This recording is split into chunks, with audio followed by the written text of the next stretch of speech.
अस्सलाम वालेकुम जी, क्या हाल चाल हैं आप सबके? उम्मीद है कि आप सब बिल्कुल ठीक होंगे, मज़े में होंगे। अच्छा जी, ये जो है मैं अभी जॉब से वापस आई थी और इन्होंने रास्ते में मुझे वेलकम कहा।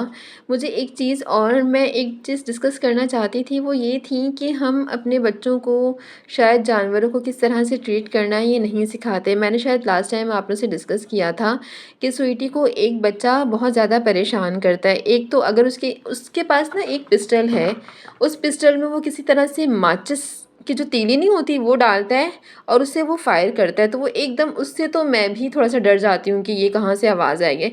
तो स्वीटी जो है वो बम धमाकों से इन सब चीज़ों से बहुत ज़्यादा डरती है।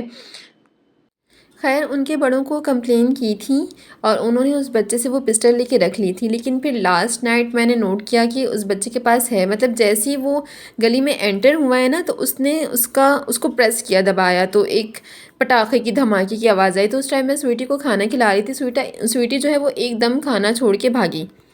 फिर जैसे ही रोड पर मेरी नज़र पड़ी तो मैंने देखा कि वो बच्चा है और उसके हाथ में पिस्टल है। फिर अगेन जो है मुझे दोबारा कंप्लेन करनी पड़ी। मुझे बिल्कुल अच्छा नहीं लगा कि मेरी वजह से उस बच्चे को डांट पड़े। मेरी पूरी कोशिश यही थी कि उस बच्चे को डांट ना पड़े। खैर मैंने वो उसको डांट नहीं पड़ने दी, बट अब वो पिस्टल लेके मैंने अपने पास रख ली। मुझे उनकी फैमिली ने अलाउ किया कि आप ये अपने पास रख लें, चाहे तो तोड़ के फेंक दें, जो चाहे करें।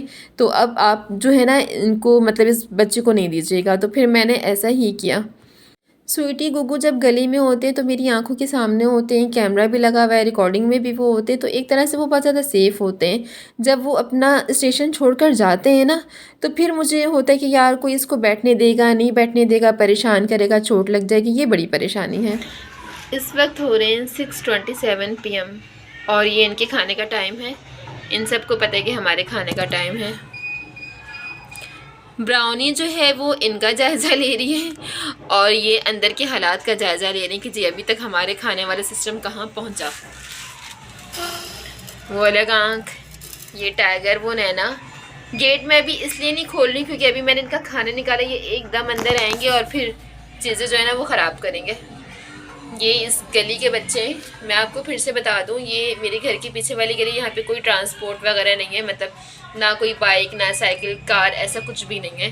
तो ये गली इनके लिए बिल्कुल सेफ़ है, बिल्कुल सही है ये इनके लिए। ये ब्राउनी मैडम इनसे मुलाकात करने आई हैं। ब्राउनू। और ये है टोटी, टोटो की बहन टोटी। ये बहुत डरती है। अभी थोड़ा सा ये रात का शाम का टाइम है और बाहर की लाइट्स थोड़ी सी कम खुली हुई हैं, इसलिए जो इसकी अपनी लाइट्स है ना, असली वाली आंखें, वो ब्लिंक कर रही हैं। ये मेरे बहुत प्यारे टोटो की बहन टोटी। छोटी मुन्नी का ज़ख़म अब तकरीबन भर गया है, तो अब जो है इंशाल्लाह बहुत जल्दी हम इसे ऊपर छोड़ देंगे ताकि इसको वहाँ रहना है, इसे नीचे रहना भी नहीं है। और मैं ख़ुद भी नहीं चाहती हूँ कि ये नीचे रहे, क्योंकि नीचे का रूम यूँ समझ ले एक तरह से बोर्डिंग रूम है। मतलब 4 की अगर आपस में बन रही तो जो बाकी 2 हैं वो बंद हैं। जैक की बहुत कम, जैक सिर्फ माशा और नबील के साथ ठीक है और तो उसकी किसी से बनती ही नहीं है। बाकी नबील को, बड़ी मुन्नी को, छोटी मुन्नी को, डॉक्टर मुन्नी को मैं एक साथ खोल देती हूँ। खोल मैं माशा को भी सकती हूँ, लेकिन माशा छोटी है, वही वाली बात है, मैं उसका रिस्क बिल्कुल नहीं ले सकती। पीछे से इनके शोर की आवाज़ें तो आप लोग को आ रही होंगी। ये माशा का खाना है। माशा का खाना मैंने कंपनी चेंज की है।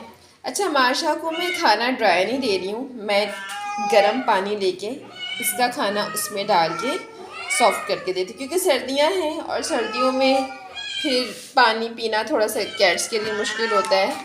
जिन्नी जिन्नी कह रही हूँ, सॉरी, ये नबील और ये लोग तो पी लेते हैं। अच्छा, ये रात का खाना ये मैं थोड़ा ही देती हूँ उनको।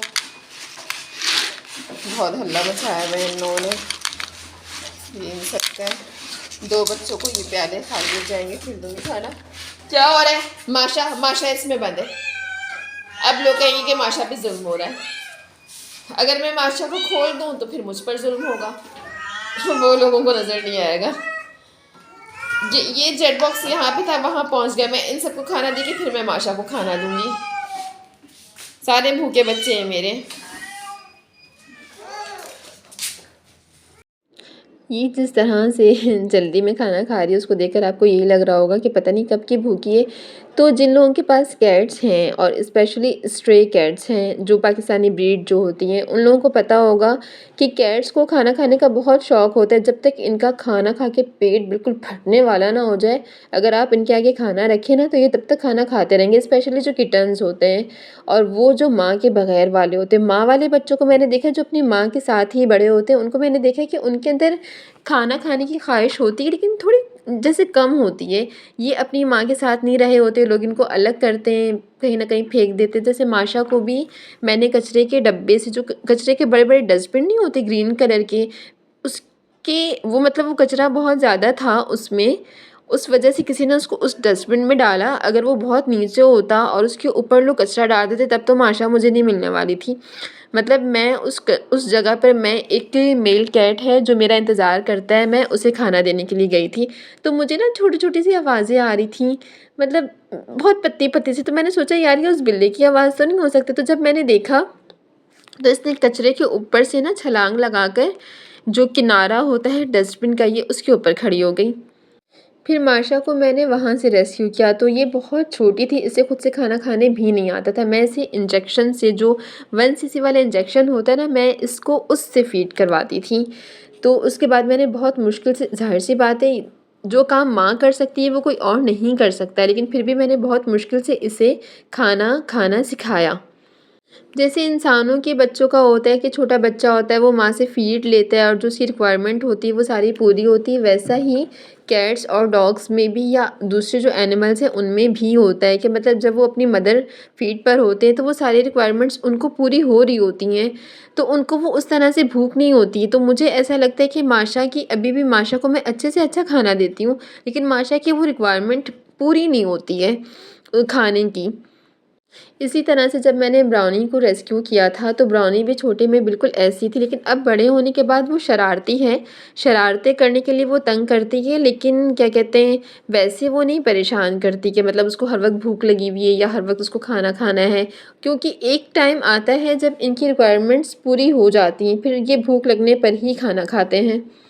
बट ये बच्चे एक चीज़ हमेशा करते हैं और मुझे यकीन है कि ये आप सबकी जिनके पास कैट्स हैं वो भी करती होंगी कि खाने के टाइम पर बहुत ज़्यादा शोर मचाते हैं। माशा की तरह सेम ही लक्की, लूसी, जैनी, इन लोगों का हाल था। ये तीनों भी रेस्क्यू हैं। इनकी मदर को जो है वो किसी ने पॉइज़न किया था। ये सारी डिटेल्स मैं आप लोगों को बताऊँगी। ऑब्वियसली मेरे पास रेस्क्यू बच्चे हैं और सारे, मतलब सारे रेस्क्यू ही हैं और माशाल्लाह से ज़्यादा भी हैं। तो सबकी स्टोरी अलग-अलग है, हर बच्चे की अपनी एक स्टोरी है और मेरे ख़्याल से बहुत ही दर्दनाक स्टोरी है, बड़ी दर्दनाक कहानी। मुझे लक्की, जैनी और लूसी का बहुत अफ़सोस हुआ था क्योंकि उनकी मदर को किसी ने पॉइज़न कर दिया था और ऑब्वियसली वो बहुत ही करीब के लोग होंगे, बहुत दूर के लोग होंगे भी नहीं। तो लक्की जो है वो अपनी मदर को बहुत ज़्यादा याद करता था और लूसी, जैनी ये लोग बहुत छोटे थे। आप यकीन करें कि लकी, लूसी, जैनी इन लोगों को मैंने पी-पू भी करवाया, सिर्फ़ खाना नहीं खिलाया मैंने इनको। ये इतने छोटे थे कि इनकी टेल के नीचे रब करके मैंने पी-पूप करवाती थी।